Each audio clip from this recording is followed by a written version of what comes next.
nzambe zeli kona biso et bonhomme na nzambe zomela pona seko amen. Donc tanga verset moko ya 1 Timothée 2 Timothée 1 Timothée chapitre 3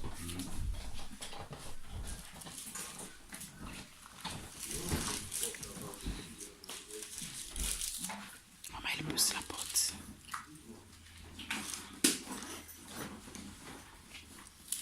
1 Timothée chapitre 3 verset 14 à 15.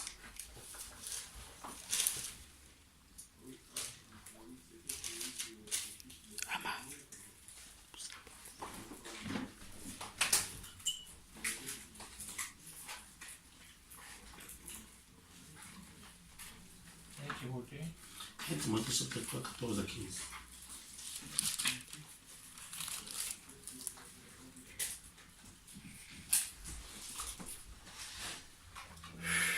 Amen. Amen. Bible dit, j'écris ces choses avec l'expérience d'aller bientôt vers toi. Mais afin que tu saches, si je tarde, comment il faut se conduire dans la maison de Dieu, qui est l'église du Dieu vivant, la colonne et l'appui de la vérité. Amen. Amen. Paul, azul papa ya Timothée, nazul na ya pa uzali. Mais soki nazoumbela mpona koya, amen. Amen. Le ye fuye ba ndenge usingo tambola wapi na ndako na nzambe. Ndenge usingo tambola ndako na nzambe, c'est très important que l'église. Amen. Amen. Atebele ba une église, ba habite église à place nini. Atebele ba une église, bazo bato bazo kesani na kati église.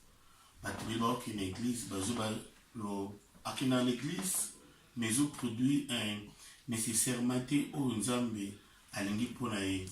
Donc on est comme ta comme chrétien, akoki jamais ka kosambela ça y est ba place au kino sambela.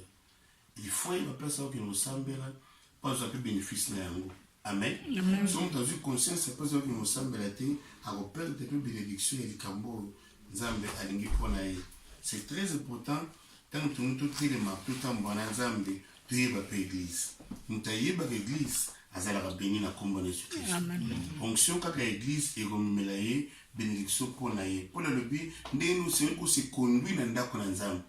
Ezala makambo ezala ndako na nzambe obiso to yebi yango et que nous sous bénédiction. Ndako na nzambe c'est sika nzambe avandaka.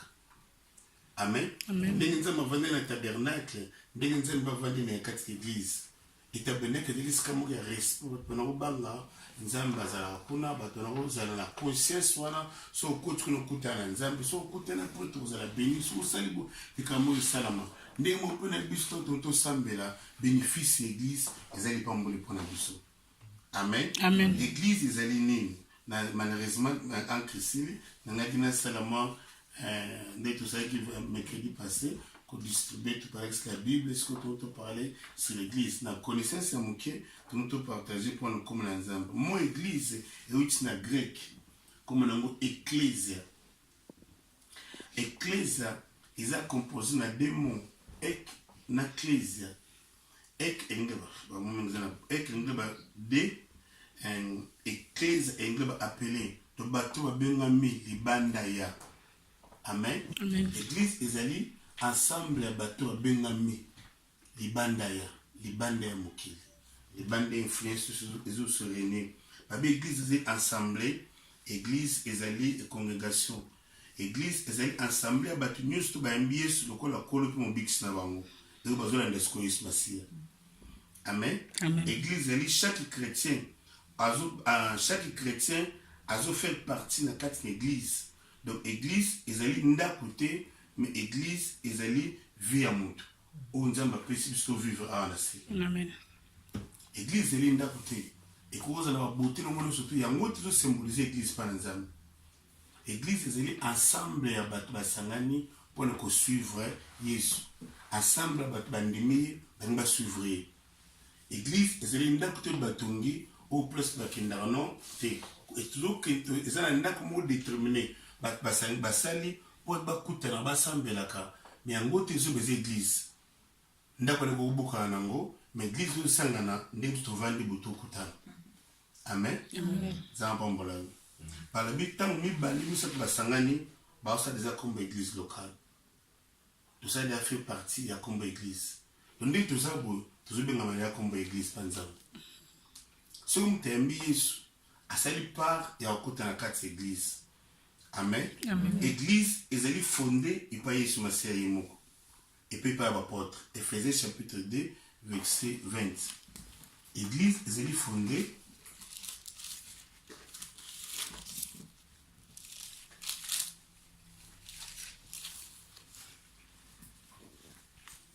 Bible le dit, vous avez été édifiés sur les fondements des apôtres et des prophètes, Jésus-Christ lui-même étant la pierre angulaire.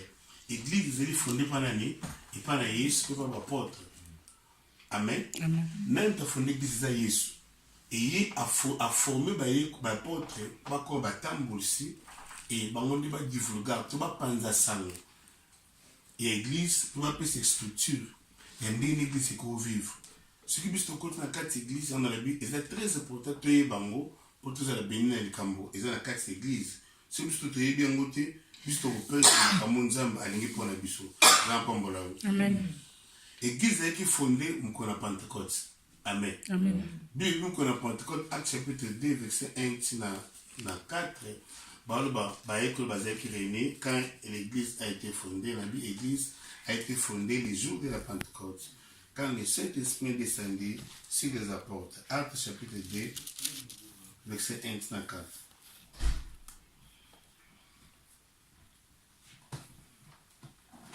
Quand nous avons vu l'église et bandaki, balobi bazaki na chambre haute, bangonus bazo prier, bandaki bazo prier, Saint-Esprit, vous pouvez makati ko na chambre haute, monima na nzamba kiti, monima na nzamba ko na mutu nyuso tabana osambela, et mbala moko e bakolo biloko na sika. Et ko buta na église ki mikolo wana. L'église tango zo banda mbali bo so 3000 personnes bunga na mitema. Bangonus bakomi transformer. Babandona ngabalanda Nzambe, Pemamba, O Nzambe, a révélé qu'il n'y a pas de bango. Donc, si on est chrétien, il faut que makambo les amitiés, mais à base. Amen. Amen. Les amis, nam tabandeki yango, et bandeka. Les amis, Amen. Nous autres naïs. La définition de l'angoisse est un peu ça, l'église, c'est le corps de Jésus. L'église, c'est l'armée. L'église, c'est le royaume. L'église est l'ambassade. Comment on va amener?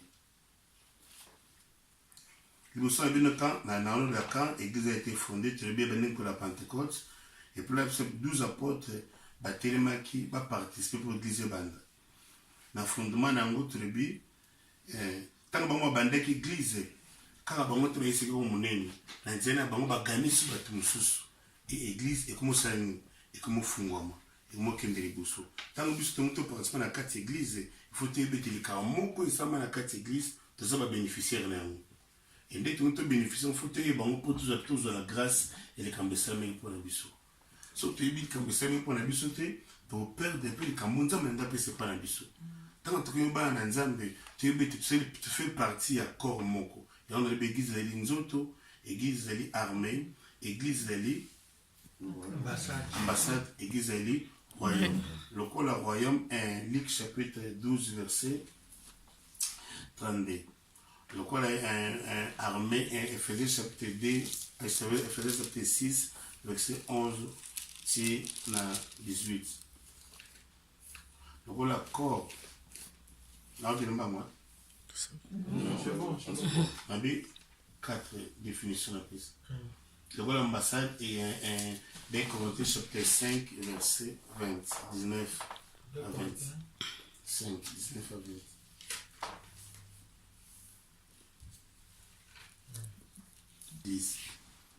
Pour tout le monde qui est sur tambola, pour tout progresser, tu as besoin d'un fondement de Messatia ou un zambazon dans la carte église. Ils ont encore mis tant zambazon dans la carte église, comme à 2 versets. Matthieu chapitre 22, verset 37 à 40. Matthieu 28, 19 à 20. Baolo bela makamine, baolo makamita pour na 2 versets. Yango pour makamazamba ozela pour na bakoti na carte église. Dans Matthieu chapitre 22, verset 37 à 40, Bible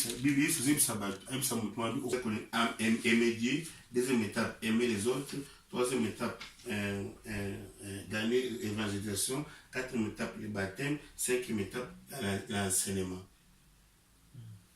Amen. La première étape, c'est Nzambe. Nzambe azamta liboso. Na kamwana sala, Nzambe azamta liboso. Na kamwana chola na sala, fona consulter mutubiso Nzambe. C'est ça qu'on appelle le côté indien en place liboso. Mutakume no décider tu sois lingi poza chrétien autour ndenge abotama, tant comme na tukumba chrétien Galates 20 va le but, to baka mena Yesu. Biso tuzo vivre te, mais Yesu tuzo vivre na nzela biso.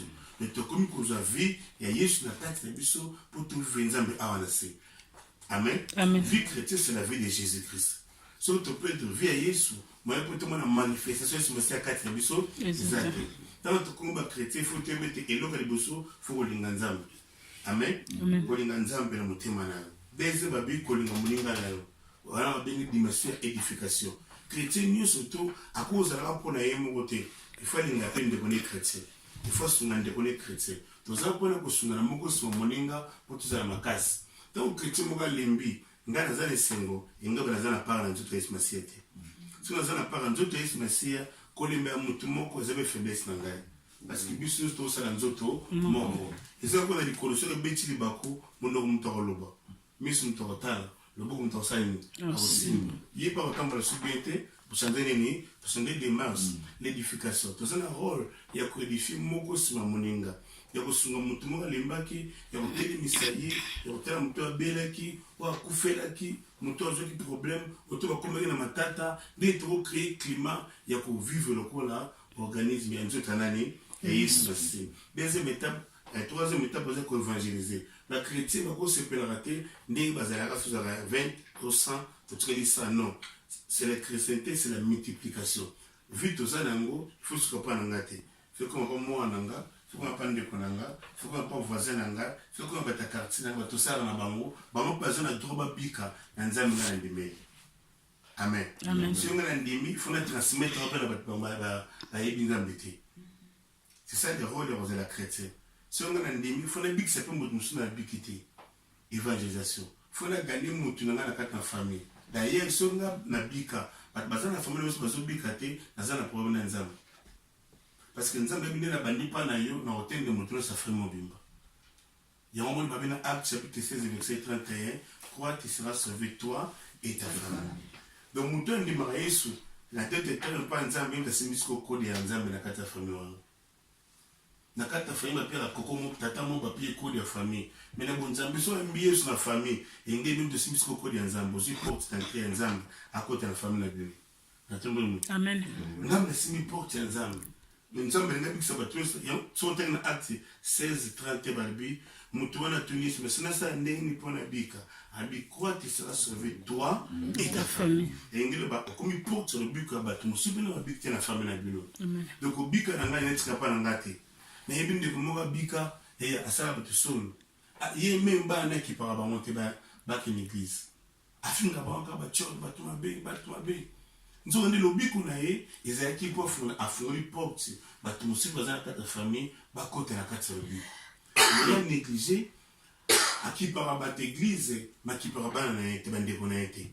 Ils ont battu monsieur pour pas tout le nom. À cause soit là yo, n'a pas tout monsieur mais déconnecté nous soit là été. C'est ça l'influence ma bé. Ndikoana bana na ye, na côté na moi na Belgique moi na zolela. Et papa ngam maboka ngai. À qui par même ngate. Alinga omoni ngate. Mais maman za mukambela kati église. Maman présente église. Maninga mwa na ite. Aboka ye. Azuma muso boka mwana muso bina kama liboma. Mais mwana bango azali chrétien. So ali kazo tia moto ekita. Nzamba yamba ka moto bongo te. Parce que la pisse aux portes pour les nzamba bato so na fona masanyo. La bika. Le biko est transmissible. Amen. Amen. Tant qu'on a biki, nous avons besoin de bateau ba yebite ba bika. Nzia ngai. D'ailleurs, bateau so ba yebite ba na famille ngai, ba za la porte na bango, mais nzamba ninga banda pa na yo. Akore pe ko banda pa na bango, ma sepela banda pa na yo parce que nzamba yebi za potentialité wana ya hotel bateau ba bika kité. c'était fort nga fana sera mon la chrétien parce que zali comment nzamba pesi ngai amen quand on meta fois à la baptiser engle ba akota na kati bunzambe 5 mitape fumbu mutango ayiba azana seni azana fondé na cinéma ba porte acte chapitre 2 verset 42 bibi tozali fondé na cinéma ba porte ezana batembera côté église ayibini mu bible te ayibini mu nzambe te eza nanga bango na porte périgose eza ma bible te na bunzambe ayiba mu nzambe te so vous avez bango vous avez bénéfice na ngote. Imagine que tu dis à aïe bien monter, vous avez bénéfice non? Alors vous avez monté. C'est un business extra. Mon bon, à quel ça sapote. Tant que ça sapote, nous avons dit le sapote un peu de diamant. Tant qu'il passe à sapote, il y a contrôlé qui était. Sapote va dans l'endroit, on habite dans la tango. Moi, la tango, j'ai dit à ta bouille à fond. À qui tu n'es pas coordonné?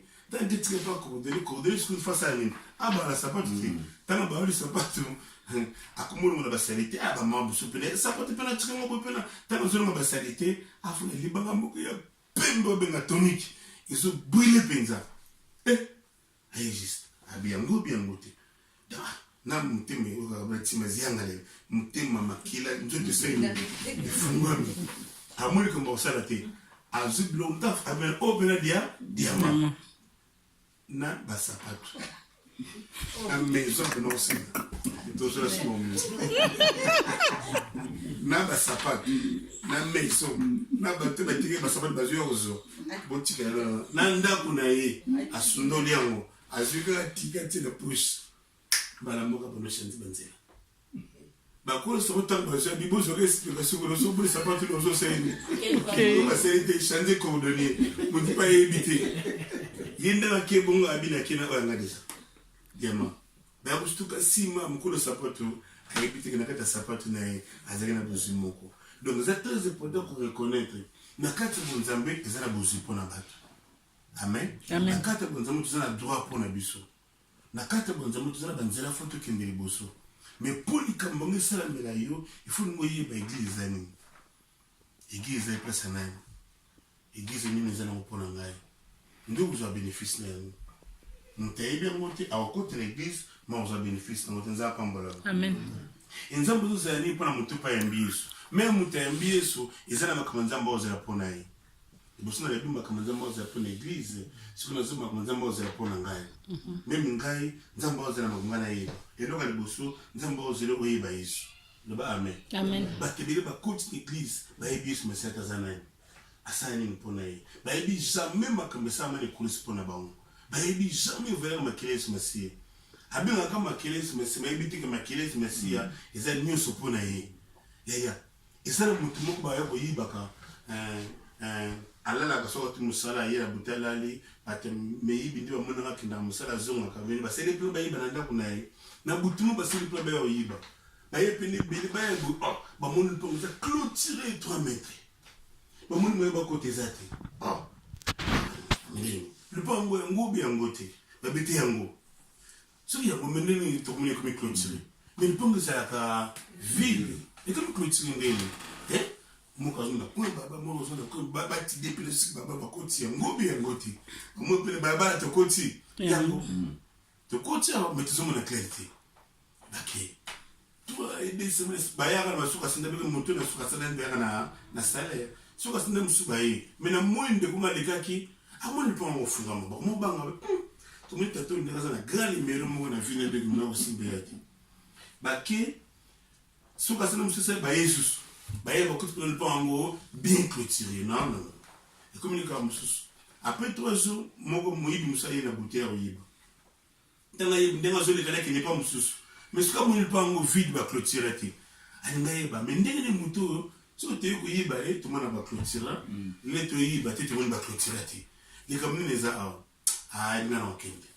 tanga yibu a foxer fenêtre pour pombe na fatigue quand il porte à côté de fenêtre akipuna la musie papa bana bangi usukuma nini ko bana tipo papa na osela mabeti atuni nini na osela mabeti na sana mutuna moka na tuna nini binono nga na muyi mais muyi mo ni comme ni ngai habiter nina yi ba sekena secret na ngai yabi tela mwibi alikuwa tuli secret na ibino bali na badeze mo beta basoni papa zuma na hospitalité moyibi abani kolandela yabite papa limsa to ye badeze mo te l'église ko yiba pona to yiba te lelo na so le kananga na kini misuna ko yiba meta no le ka na moni porte na yo efungwamo na yiba secret nezalaka nini bona ko banga na parce que baso ko hospitalité na sele ki lokuti ne bi lokuti mwana nzambe penza ne o nzambe nga ne bini bazulu ba na kimia ayo comprendre likambo ya salaka mon mwanza masungi expliquer likambo sala voilà abino ngai avant na lala na sema na makiles mesia e clôture ndako nga e bomba bana sika bazali tene mwana ibi voilà makila so na lali na lala na ibsala e clôture mire nanga nda le pont na 3 km mais pour na mérite bino na sala ko ndima so na sima makila e bazali ils ont pas tibili baza ba chrétien ay makila te mani pour na finir makila se mese fiti ya même bana na yo même musana na yo tango zo makila se bomba bango mutosala mabe na nzela zate amen bibi bito longi na nzela makila na simasi so i chrétien comme chrétien il faut ba yesu ayeba makambo nyonso yesu asalaki mpo na ye na kati na Golgotha amen na Jean chapitre 12 verset 20 à 21 balobi bagrek ntango baye na Jérusalem koadore nzambe bazoluka bayeba balakisa bango yesu kristo premier likambo na église neti nga moko nazala mpenza bato ebele te ifuluka nayeba yesu asala nini mpo na ngai yesu abongisa nini mpo na ngai eza moko ya mystère ekofungola vi na yo mpe ekoti na banzela mosika nzambe apambola moto moso azonga yeba yesu mesikole paul Philippiens chapitre 3 verset 10 abeli nayeba yo nayeba lisekwa na yo nayeba ngoyi lisekwa na yo amen chrétien fayeba makambo nini yesu asala na ekoloso makambo ozolelisa biso tokokolelisa yango so tokomprendre victoire ya croix mpona boma na biso ekolusu esila te amen yesu akenda me valeur ekolusu ti sikoyo ezosalama mpona vie na yo mpona ndako na yo mpona banzela mpona makambo na nyonso to deuxième bible ebinga fona suivre yesu kosuivre baprincipe na ye kosuivre likambo alingi mpona ngai kosuivre likambo bible ezopresente nga nalanda Jean chapitre 12 verset 26 yesu abi mutu oyo alingi azala na ngai alanda ngai principe ezali moto chrétien il faut alanda yesu so nalandi yesu mosete na omona te bona mozala mo mpona ngai ekolanda yesu mosenge bakolanda baprincipe na ye amen ekolanda ndenge maloba ezoli bapona ngai kolanda likambo libi ezonga nasala ngai nalanda yango yango ezalaka base po moto akota na révélation ya bonzambe yango ezalaka base po moto akota na révélation ya lipamboli na ye yango ezalaka base po moto akota likambo nzambe nga asala kola ye amen et il faut moto ayebe te troisième nga fona servir nzambe Marc chapitre 10 verset 45 yesu alobi nayeki basalela nga te nayeki mpona sala eza na bato ebele bakomi bachrétien me balingaka kosalela nzambe te yalingaka kokende église kaka motu basala mpe azokontele bato bazosala mpona kritike bango motu nyonso akomi chrétien ifo ayebe te nzambe azala mosala moko mpona amen il faut découvrir mosala mpo nzambe azala mpona nzambe apambola yo et quatrième moto oyo fo luka travailler akoma lokola yesu masiya l'image caractère naza nanga libandi nde naza libandi bo me nazoyoka bacaractère ya yesu kolinga obéissance fidélité humilité kosenga pardon amen koluka kimia na bato mosusu eza na bato mosusu bazovivre alukaka kimia te maza chrétien non biyebi tokóma lokola yesu masiya kokóma lokola yesu engeli bina chanti te na banopokolo loko mapembe te engeli batekinaki livanda na israele te engeli bateki te kokóma lokola yesu engeli bakokóma na bacaractère na ye toza na possibilité lokola chrétien tokóma na bacaractère kolinga eza caractère ya bonzambe na monde ya terebe kolingana ezalaka te balingaka na intérêt amen mene bonzambe nde balingaka olingi motu mimi asalema bozolinga yango wana caractère ya yesu so moto alingaka moto asali mabe ozongisi mabe ngo bolingaka te kolinga engeli ozolinga moto meme na mabe oyo aza na yango c'est ça développer le caractère chrétien fa développer caractère ya kolinga ndeko mosusu ya kolinga ndeko na ye chrétien fa développer caractère ya koluka kimia tobana koluka kimia eza na bato mosusu baza bachrétien balukaka kimia te na motu ne bazalaki na mabe tanga évection Hébreux chapitre 12 verset 14.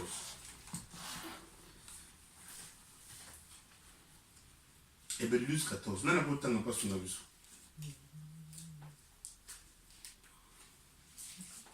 Hébreux 12, 14.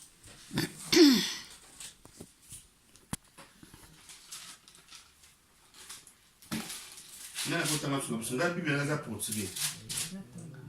Cherchez à vivre en paix avec tout le monde et mener une vie qui plaît à Dieu. Sans cela, personne ne verra le Seigneur. Amen. Amen. La Bible est là. Même quand il y a un moto, est-ce que vous avez c'est ça qu'il faut développer. Koluka kimia. Panga na zuluka kimia. Et ngile ba so ba koluka kimia. Banga ba kimia ko longo. Vrai faux. OK? C'est comme ba kimia longo. Vous avez mutumo bo abetu solo ma be kimia saini. Et longo. Na ibala mata muso kimia longo ba lele mko na gauche mko na droite. Na ba bana na bande kuna ndiko tonso ba kamata naga. Na ba kati ba bizu ba kamata naga. Et l'une des comme grave so ba tuna créature créature ba kamata ni comme pour mo grave. Amen. Pour ba donc té, ça normal c'est que bazali ba diversité ma quantité ça nini mais où est malamu ngamu tuna comprendre ça ni kambo nande ko mosusu fona ça ni na luka kimelo ya ngwana siku bonzambe la Bible luka kimela mutu surtout et sans la sanctification personne ne verra Dieu pour qui jamais comme nzambe ce sont développer ba caractère à Christ ya ngomoni ki jida yese bi ki a été tekaye mais tant qu'il y a un bessin ayambi pour azuluka alukimia komona kama beba batu masiate na tumbure mutu ezala bateli lo mona kaya amona kama beba mutu mususu mutu kuza na mabe so zuluka kimia otonga ndebo konza likolo otonga ne vie chrétienne ayi malgré mutaseli mabe yoko luko sonai yoko luko fungule porte yoko luko fungule pambole tango zuluka kimia ozo créer ozo koluka kokoma lokola Yesu kokoma lokola Yesu c'est le sacrifice individuel nous t'avons ça le yo ça ma vie conscience parce que tout botami tout le caractère moi yem koyoka so il comme tout ça lobby au registre ngo et c'est lieu ne vient mutuan et ça la besoin ngati Yesu roya la révélation de l'enfer moi ça nous expliquer ndenge na commettre livre à lobby na visite n'étant nzambe ozoe à ravir à mener na lifelo à l'accès ma bon me lifelo tant on l'accès à que ta maman mon que évangéliste au terre na kateli felo papa teneno maman zoté même nzambe mais ndeni maman ko zoté na kateli felo tiki pe na zoté na manana nzambe amonika yusa tengmai même c'est tangi à continuer à tenir sur mais pourquoi de tika mon zoté est-ce que mon na kateli felo est-ce que bon terre bon côté lifelo ce qu'on explique ce que pour les moments à zalifiro a même ba samba baté ya kaminga okota lifiro pona makamba bomba kana na mitima no abi mama oyo azalaki évangéliste aba note na otea na ye ayoki se mbali mususu moi c'est sorry mbali zo mususu sorry na tama zo mususu atomboki mbala ya singi pardon ndena kne kanda mutima ni salini e bomba ka kanda malgré bazo sola ya bomba kaka kanda ata zolamba na mesa mazaka na kanda ya mbana zoka ne bi lukaki et mbana singi ba pardon na refuser ko sola ko yoka mbana ba vanda na mia wala na gauche wala na droite wala ba ile mo gine na cuisine mi mo sala ba kuma ya carbone avec le temps ba ko yoka mais motivo mo c'est ça ni abomba ba caractère na moko mususu ka ba ba benga banda tansango la même chose sur tout le monde bail yo na mosu na place ya moko nga ba tsango ba sango te ba mabe ko tumbaye na yo ko tende ko no ko tumwana so mta beto le solo lo bane est-ce que ko bomba ba solo to kena mo no bibi si mutema na ngai ah ouais ngana za bon ja c'est petit peu mta beta la mabe ya beto ka na mutri ne bien mutuna azo sous conscience na ngai ni mo le registre makamo za mabe ndeko ayokisi sulumba kina akina abimina moso moni apesi na explication ya fezela gai ndenga vale na ndako abongsa mbilon bimba mbali pazundi wazunga na yo se projet manzemba bagang bazanga batemba bazanga matata bazoji azoyimba ndenga zoyimba kaka na kanda moso zuka bilala le fa no mutema tanga tsimba limbeli conseil mon to asali mabe conseil ça nani ezongi tant conseil zongi baroki mbang l'hôpital amoni somo yema osusu mbele pesa soneng amiti banga bakili bakufi abi angeli musaya nanga mais asayeli mabe asayeli bolimisite yango kotie na lefe. Donc c'est clair, chrétien fa comme le kola Yesu to banga fana comme le kola Yesu fana comme le kola Yesu c'est que va na Israël qui fana comme le kola Yesu aussi mais ndé fana comme ba caractère na Yesu ko comme le ba caractère Yesu mo zali vie ya mwana nzambe ya mo zali perfection ya vous la chrétien ba tu muso comme ba chrétien on marche pas la perfection ya transformation. On a de la chrétien il y a Boteya, il y a Boyimba, il y a la pasteur, sur une azure comme un caractère, mais c'est un côté manifeste. Sur une azure chrétien, il faut développer un caractère, il y a cause à local à espécial. Donc, mon chrétien est un mot Christ. Et il y a un local à Yesu. C'est mon ingay, mon caractère nangai, mon langage nangai, mon réponse nangai. Quand on a ma casse na kosala, tala Yesu afanda kana ndako ya mutu oyo alukaka caractère naye. Yamale kisa le bino, si on a vu 4, na ozon sa 8. Si on a vu 2, na ozon sa 4. Si on a vu moko, na nini sa mabena baptiste, c'est le lelo na olia na ndako. Yo zeli mwana ya Abraham. Pour moi na monter ko lukabato babongaki. Luc 19. Donc, Yesu a visité mingi mutu alukaka ba réponse ya maloba na nzambe. Mutu pa kokuta mana mutu asale mabe, mais a la capacité aussi na pardon. On aime traiter la faute. Non. Si on peut savoir mutu faute, il pose la faute. Et ça n'a pas été belle, mon a faute. Maintenant, on me peut sa faute. Le vrai caractère des alliés, qu'on a peu autant la faute na yo. Il y a un moment où je me suis dit que aïe pas ça ni aïe. Allez bien quand on a brisé à pamba, on dit que moi na mutu. Na place les a condamné, il y a moi je d'abord kozala condamné. So ngo tsikila batu mikumba na bango limisaka bango. Amen. Mutu a le caractère à Christ, mutu pas comme lokola Yesu Masia. Et ndi nzambe azolinga utiliser awana sanza pambola. Amen. Et on est chrétien bien dans 5e, il faut na représenter Yesu. Comme la dimension, il y a qu'on représenter ce message au côté. Comme la dimension, il y a qu'on représenter ce message sur la place na leki, na musala, la place na oleka. Nous avons beaucoup de choses à bazate pour nous représenter Yesu na vie nangai. Yesu azali vivant na bato o ba développer étape o. Tant on a développé na vie nangai, nzamba comme ça mananza nzamba pambola. Amen. Amen. Alléluia. Amen. Yo ozali chrétien azali église ezali nzoto nani? Yesu. Lokola nzoto ya Yesu Masia, il faut découvrir ngai il faut na sala nini. Na kati na nzoto bete mizebele. Ngai faut na découvrir ngai na osala nini. Église bakindaka tanga na kindaka na zongaka. Pendant ngapi nazali moko libanga ya édification ya nzoto na Yesu. Et nous avons avec son. Et il va dire.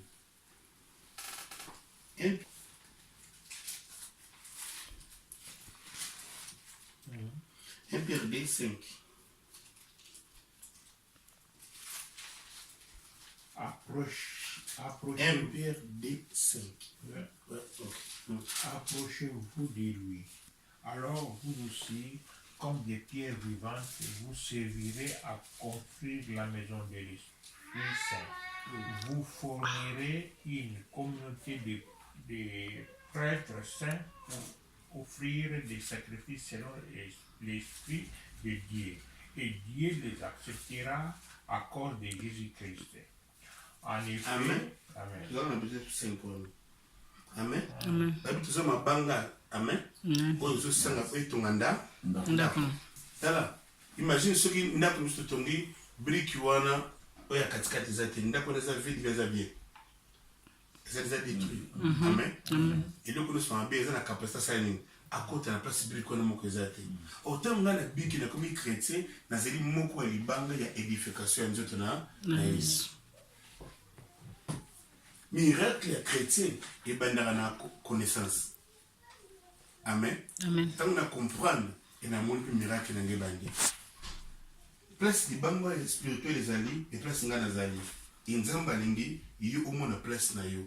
mpona place omoni omemaka mbele na kati na ye mpe na kati ya bato loba amen. Amen. Nzoto ezalaka na bamembre différent. 1 Corinthiens 12 verset 14. nalobi nzoto eza na bamembre différent.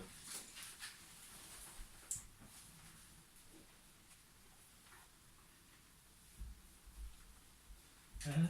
1 Corinthiens 12, 14.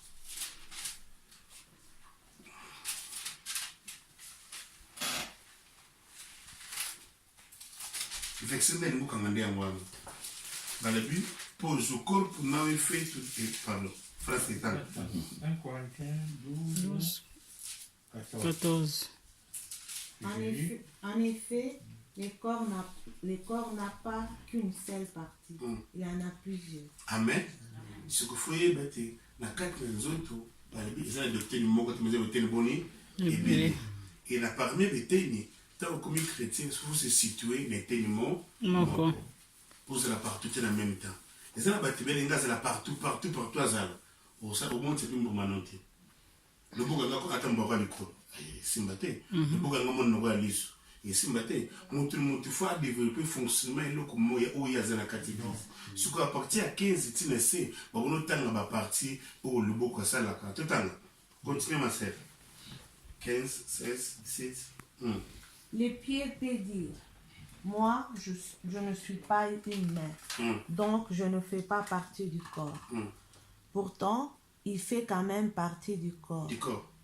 L'oreille peut dire, je ne suis pas un œil, donc je ne fais pas partie du corps. Pourtant, elle fait quand même partie du corps. Si dans le corps, il n'y avait que les yeux, comment pourrait-on attendre? S'il n'y avait que les oreilles, comment pourrait-on sentir les odeurs? Mais Dieu a placé chaque partie dans le corps comme il a voulu. Amen. Si l'ensemble se compose d'une seule partie, il n'y en a pas de corps. Il y a donc plusieurs parties, mais un seul corps. Amen. Partie na ngeza skoyo nini? Soki olingi komona révélation oyo efotili mosala eleki découvrir ngai na kati na corps ya Yesu partie na ngeza nini? Na place partie oyo ezali des places il faut développer parce que lipamboli na nzambe na yo eza lié na partie wana. Est-ce que mbongo na ndenga? Amen. Balobi est-ce que nzoto eza kaka na partie moko eza na partie boni ebele soki likolo na bino osala nini? Loboko ya bino osala nini? Si 15 si lokolo na bino aza nanga maboko te mais aza parti ya nini? Nzoto. bongo soki matoya na bino aza nini? naza nanga misu te. Amen. Et soki oloko tosala faiblesse ya baeglise eza likambo oyo motu nyonso akokota na église atikaka na ana osala likambo wana papa boy ana osala likambo wana motu boy soki bado ezofonctionne te otombenga soki badifférent don oyo nzambe atie mpona operfectionne ezofonctionne te mbala moko fo oyeba ete na kati na église likambo akomonakele malamu eza te likambo oyo tozala paster asala nzoka inte okosala yango te ngai nde fona développe yango so église ebomi badon ya bato baéglise ebele babomi badon ya bato bakotaka na kati église est-ce que misu moko ekomona makomo nyonso c'est impossible nde balobi awa likolo akosala makomo nyonso c'est impossible indile ba chaque moto na kati église il faut découvrir place moko déterminer nzambe asali nini atie et abana soko première fois bana ko découvrir deuxième ko développer troisième ko utiliser. Amen. Pour développer le retour yébité aussi simbati. Il faut y battre non nga naza moté. Anga naza partenaire donateur mais Donateur.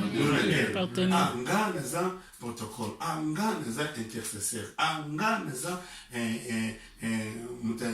édification. Nga naza président programme. Nga na dirijaka. Anga na prophétisaka. Anga mutu na mutu foye ba kambona ye siko ye azotela likambo na ye. Siko za batebele atela o yazate aotala o batu musu bazani.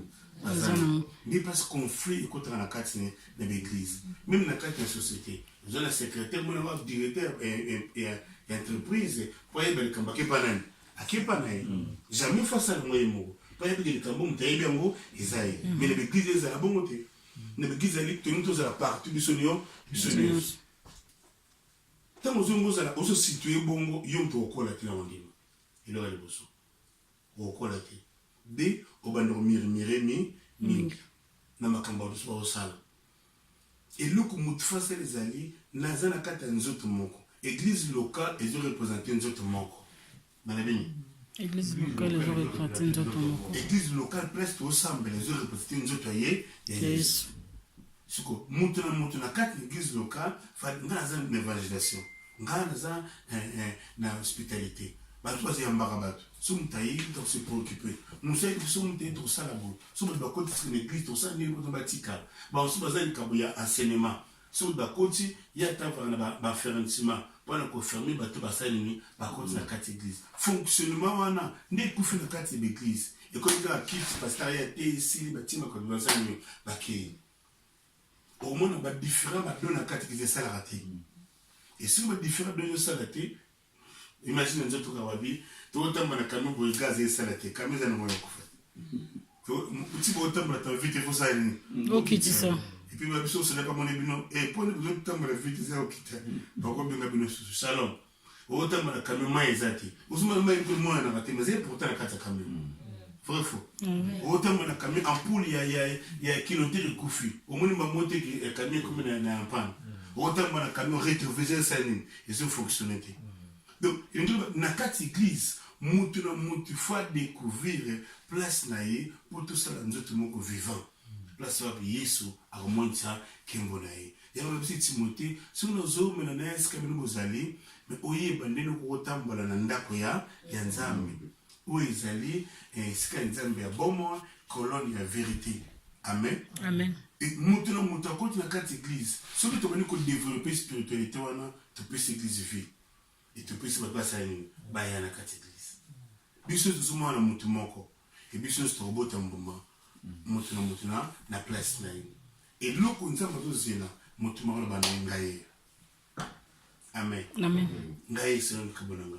Soko miyebi na noté okoza na kati église nzamba woloba noté. Oza na kati église nzamba wonotilize noté. Oza na kati on église tam sur visite nzamba.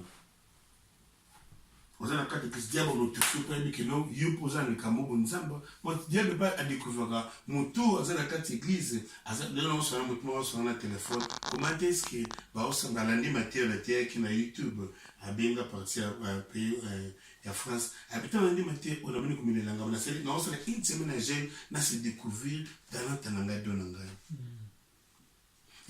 c'est la potentialité aux okufa na kati l'église. L'église va être biso koyala oyoki pasteur ate so musaini okay ozela so dimanche oyeka musaini ozoni nzonde eza organisme de ma fait fonctionner. Amen.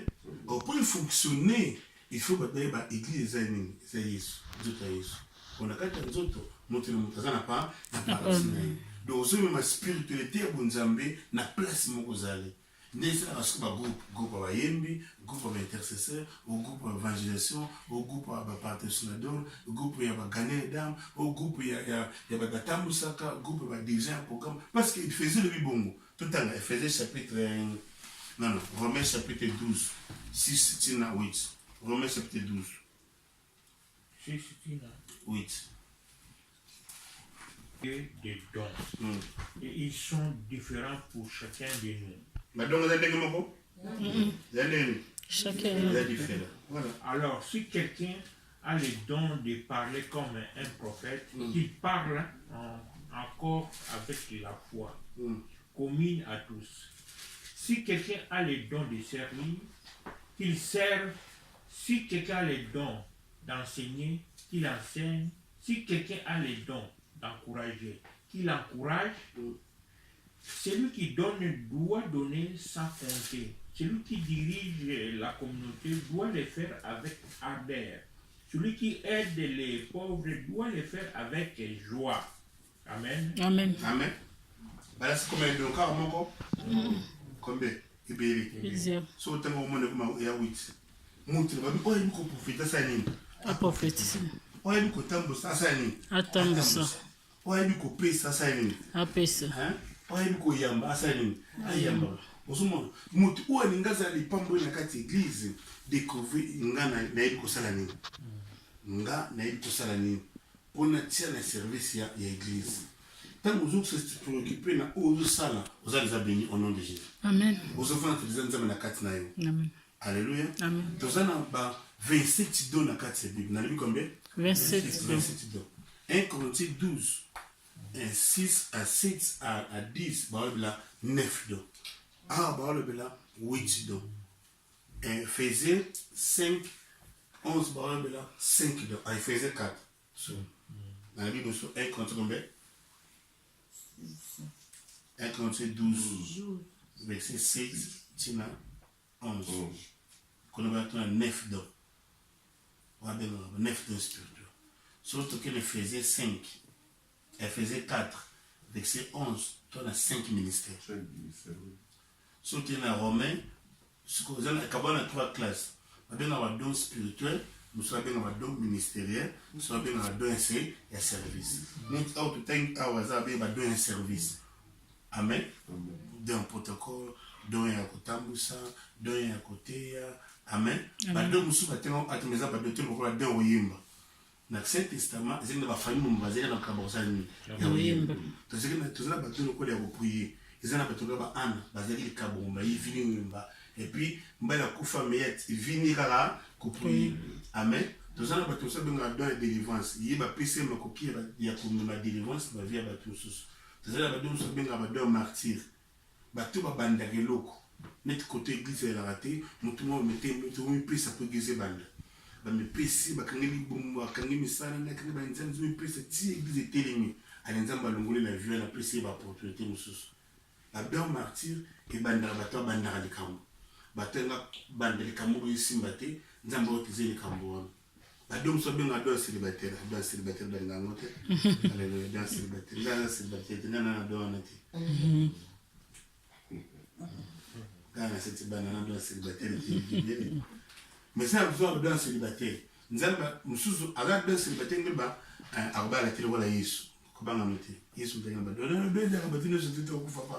Nous avons besoin de célibataire. Nous avons besoin de célibataire.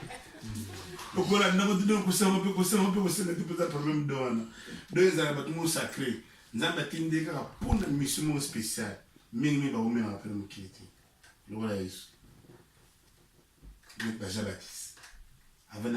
besoin de amakom kongeli badon martyr bataza badona baza ba homo sacrifié moi c'est mon état ezali na dona comme Rebecca tant comme ba 17 18 ans ba bisi yo obalate ça nga je fais la balate non obalate bazai comme ça na est-ce que na koka ba bundi na nzamba bene obalate tant nous ça comprendre mission na ye mission ezali ko délivrer ba sataniste ce que ezali que faut nous occuper de la vie à prier, faut nous occuper de la mission de la Kende, Boussala.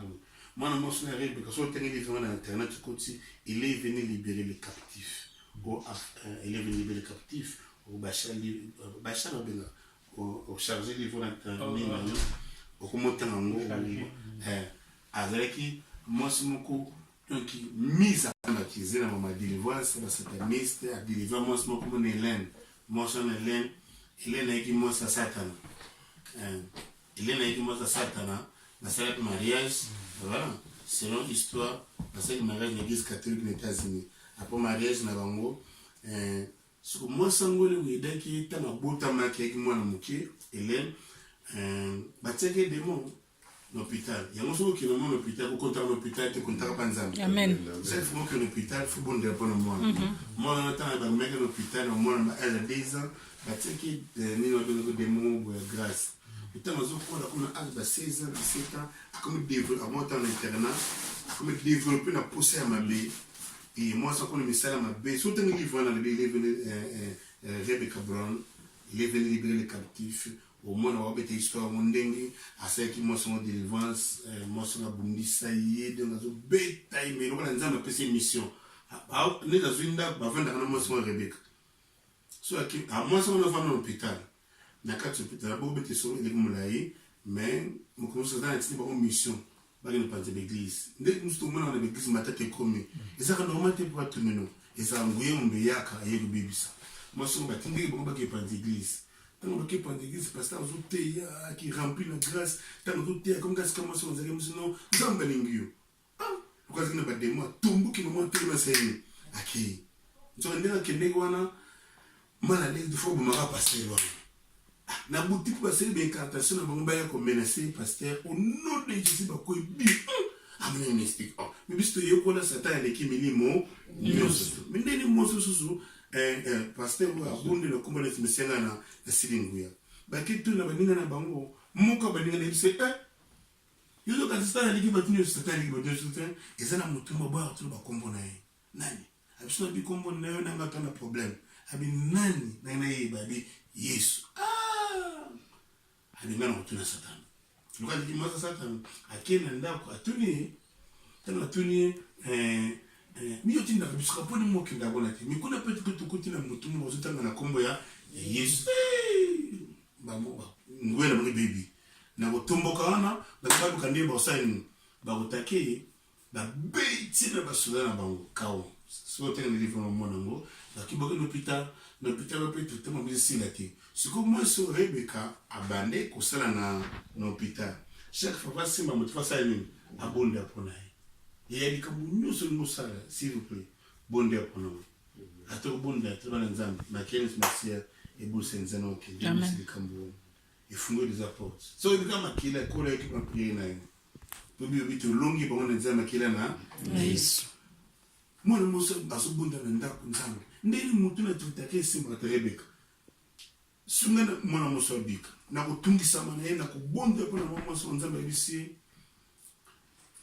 maswana sola ni mga ibisayo ayem kumsa sola Rebecca matomboki ayelena matomboka bengeni Rebecca bat somoneka mwana zanga respect kanda mo extra keba bakanda msena mo normal eza bakanda msena so atomboki akupanze lo sala mabe akoza visiter na présence mabe tozana bakanda msena normal bana obete mingi kutomboka PCP na tsaka kanda bitana bakanda msena pena milimo bimte sala nini tumboka sala limbo sala babune kiki mwana popi bana kikundo tala bana batala mingi voilà ba dessin animé mingi zana milima be na lobo kabi misanga lobika amen so tali oyo ya France église de Koyi ezana dessin animé basala il y a d'autres dames ezana dessin animé basala ngaba tindeli ngango avant que salama dessin film c'est du mec batala oui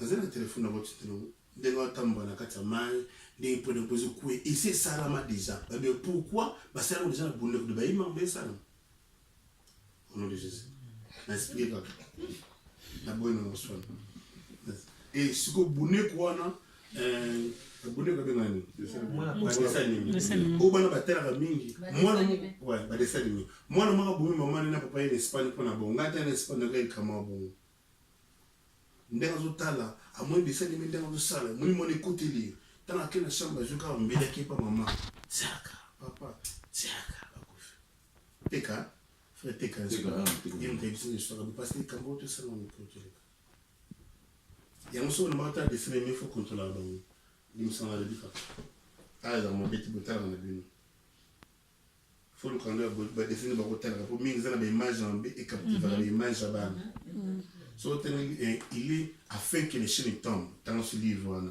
il y a Francimon comme on a afin que les chaînes tombent au moins à beta histoire ya ba buneko yo imagine lui so luli au sel mabe ba le tout ba ça non ba luli ba image wana amata na na butu a okumo kezo kusumo na image ngo mais moi on est faible et tant que ba image wana so ma captiver l'esprit wana facilement moi naza ravi le bien comme on a pas d'espoir il faut contrôler rabat na tala ba film à buneko buneko na ika buneko yes animé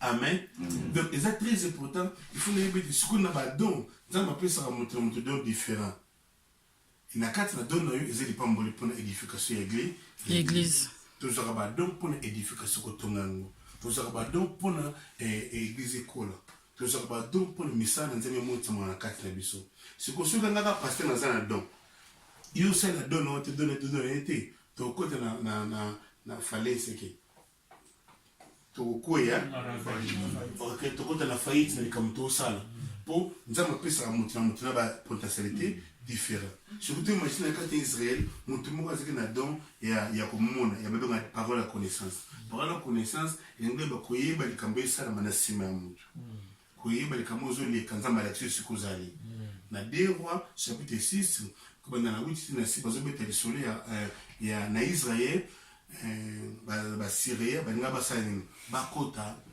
basala bana israel mabe chaque fois bazongo bakota motu moko azalaki na kati ya israel aosala nini aomona bango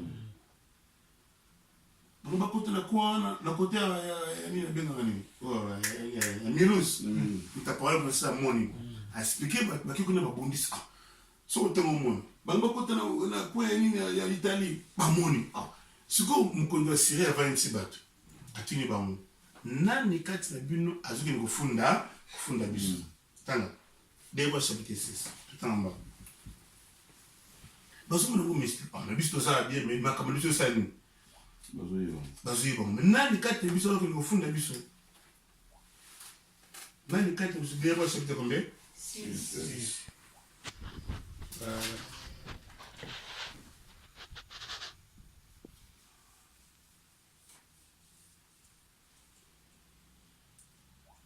ok 6 combien? Banana 8. C'est l'époque où le roi de Syrie est en guerre contre Israël. Il consulte ses officiers, puis il décide d'installer son armée à un certain endroit. Mais Élisée fait dire au roi d'Israël, attention, évite de passer à tel endroit. C'est là que les Syriens ont installé leur camp. Le roi d'Israël envoie donc des soldats surveiller l'endroit que l'homme de Dieu a indiqué. Cela se passe plusieurs fois. Élisée prévient le roi d'Israël qui fait très attention. Le roi de Syrie est inquiet à cause de ce qui arrive. Il réunit ses officiers et leur dit, il y a parmi vous un traître qui est pour le roi d'Israël. Est-ce que vous ne voulez pas me dire son nom? L'un des officiers répond, notre roi, il n'y a pas de traître parmi nous. Mais Élisée, le prophète qui est en Israël, est capable de rapporter à son roi les paroles que tu dis dans la chambre à coucher. Dans même le petit cambo, nous t'en appelons comme ça, vous savez, à Royaume. Ce que dans ce l'église, l'église est un bébé. Il y a un jour, et ça, vous m'avez oublié, à un maladie chronique, la carte église. Jamais beaucoup de gens sont dans le salon. Donc, les instruments, ils ont pris l'église, pour servir tout le monde en disant, bon, donc, les instruments, ils ont pris ces bisous, servir. pour tout le monde en disant,